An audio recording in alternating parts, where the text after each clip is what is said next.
à tous, docteur Benjamin Merlot, je suis chirurgien gynécologue spécialisé dans la prise en charge de l'endométriose et j'exerce donc à la clinique Tivoli à Bordeaux. Je vais donc tout d'abord vous présenter l'aspect du traitement chirurgical de l'endométriose minime à modérée, son intérêt sur la prise en charge de la douleur et de l'infertilité et notamment les stratégies thérapeutiques à ce sujet. Alors tout d'abord, on va différencier les différents types d'endométriose. Il y a l'endométriose dite superficielle, qui correspond pour la plupart du temps à des implants superficiels du péritoine, on va y revenir. Il y a l'endométriose ovarienne, sous la forme d'endométrium ou kyste ovarien, et puis l'endométriose profonde, avec nodules qui peuvent parfois infiltrer le rectum, le vagin et la vessie. Tout d'abord, l'endométriose superficielle, elle se définit donc par la présence d'implants ectopiques d'endomètre à la surface du péritoine. On l'oppose donc à l'endométriose profonde, qui a un degré d'infiltration supérieur. On prend la mesure de 5 mm comme cutoff, qui ne reste pas toujours évident à définir lors de la chirurgie. Elle est responsable bien sûr de douleurs pelviennes et d'infertilité. Elle peut parfois être aussi asymptomatique, effectivement, lors de cystoscopie pour d'autres raisons. On en découvre dans 10% des cas. Toutefois, chez une patiente douloureuse ou infertile, on va retrouver dans plus de 50% des cas de l'endométriose associée. Par ailleurs, son évolution naturelle est assez peu connue. On ne sait pas si cette endométriose va évoluer vers une endométriose profonde de manière systématique ou va tout à fait rester sous la forme d'une endométriose superficielle ou même parfois les lésions peuvent dans certains cas régresser. L'endométriose superficielle est donc souvent associée à la forme minime à modérée d'endométriose.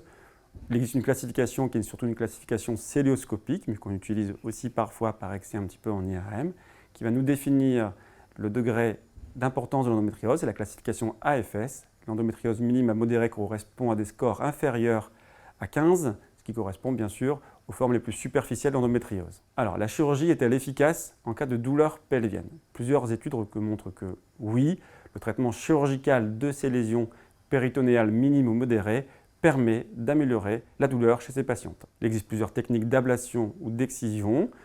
Il sera préférable d'essayer de retirer complètement la lésion, soit par différentes techniques, de favoriser l'exérèse complète, qui semblerait être plus efficace que la simple coagulation. La chirurgie est-elle efficace en cas d'infertilité pour ces lésions d'endométriose minime à modérée?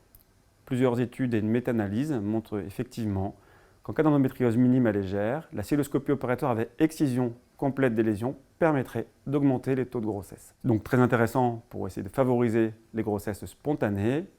Pour autant, si une patiente a une indication directe de prise en charge en fécondation in vitro, c'est-à-dire pour des anomalies du sperme, un problème de réserve ovarienne, une durée longtemps d'infertilité, une pathologie tubaire, il n'y a pas de données suffisantes pour recommander de réaliser systématiquement une exérèse de ces lésions minimes superficielles avant la prise en charge en FIV.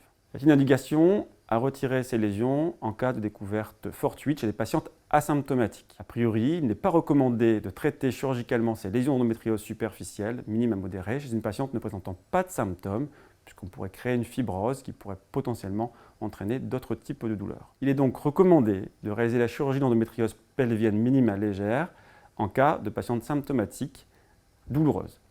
Il est également recommandé de traiter ces lésions de manière complète lors d'une découverte en cystoscopie chez une patiente qui présente certains symptômes. Pour des patientes asymptomatiques, il n'est pas forcément recommandé de les retirer de manière complète.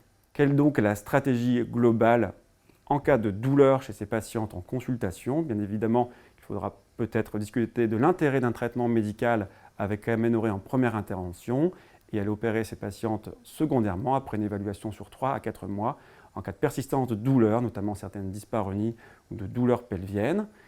Et en cas de problème de fertilité, il est bien sûr important de compléter l'ensemble du dossier et des données pour avoir une évaluation complète de la fertilité du couple, c'est-à-dire un regard sur le spermogramme, la réserve ovarienne de la patiente, la durée de la fertilité, est-ce qu'il y a une pathologie tubaire, avant de décider de favoriser soit une prise en charge chirurgicale avec exérèse complète de ces lésions pour favoriser la grossesse spontanée, ou en cas de décision d'emblée d'indication de FIV, il ne sera pas nécessaire, par contre, dans ce cas, de réaliser une cystoscopie avec exérèse. Je vous remercie de votre attention.